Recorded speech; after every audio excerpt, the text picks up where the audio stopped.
وہ ہمیشہ میرے سامنے بیٹھ کر میرے ہاتھوں میں ہاتھ ڈال کر کہتی کہ مجھے تم سے بہت محبت ہے، لیکن تم سے بھی زیادہ مجھے اپنے اللہ سے محبت ہے۔ میں مسکرا دیتا، کیونکہ یہ واحد ایسی محبت تھی جس سے مجھے جیلسی نہیں ہوتی اور میں رشک کرتا۔ اس کا دل چڑیا کی طرح نرم اور نازک تھا۔ ہر رات وہ میرے سینے پر اپنا سر رکھ کر کہتی کہ مجھے حضور صلی اللہ علیہ وآلہ وسلم اور مکہ مدینہ کے واقعات سناؤ۔ میں جب حضور کی قربانیاں، تکالیف اور ہم سے حضور کی محبت کا تو وہ رونے لگ جاتی تھی۔ مجھ سے ہمیشہ کہتی کہ مجھے تم سے کچھ نہیں چاہیے، بس میری ایک ہی خواہش ہے کہ میں عمرہ کر لوں اور کعبہ دیکھ لوں۔ میں کہتا، ٹی وی پر جب بھی کعبہ کی فوٹو یا ویڈیو آتی ہے تم تو آنکھیں بند کر دیتی ہو اور کہتی ہو کہ کعبہ کو دیکھنے کی ہمت نہیں ہوتی، تو خاموش ہو جاتی۔ تھوڑے تھوڑے روپے بچا کر اللہ رب العزت نے کرم کیا، وہ دن بھی آ گیا جب عمرہ جانے کا بندوبست ہو گیا۔ ایئرپورٹ پہنچتے ہی مجھ سے کہنے لگی کہ کیا تم مجھ سے راضی ہو؟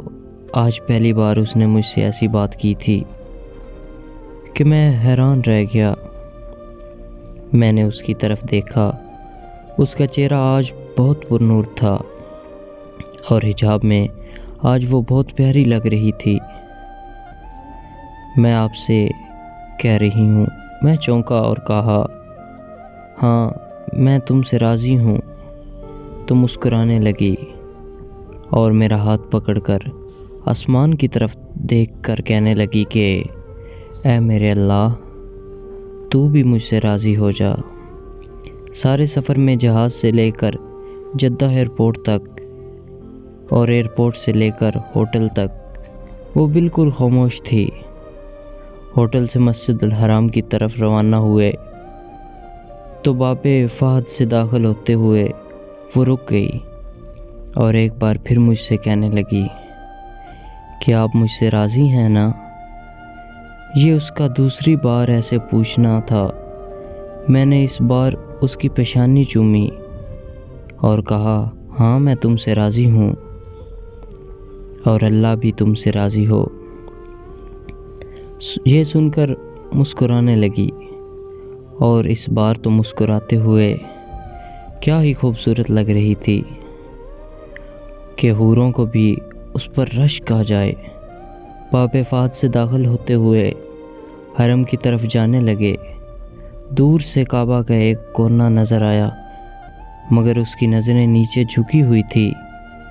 ہم کعبہ کے بالکل سامنے سے اس کی نظریں اٹھی، میری طرف دیکھنے لگی، آنکھوں سے آنسو بہہ رہے تھے۔ پھر کعبہ کی طرف دیکھا اور سجدے میں گر گئی۔ اسے اللہ کی رضا مل گئی تھی، اسے اللہ کی محبت مل گئی تھی۔ اس کی روح جسم کی قید سے آزاد ہو چکی تھی، اس کی روح پرواز کر گئی تھی۔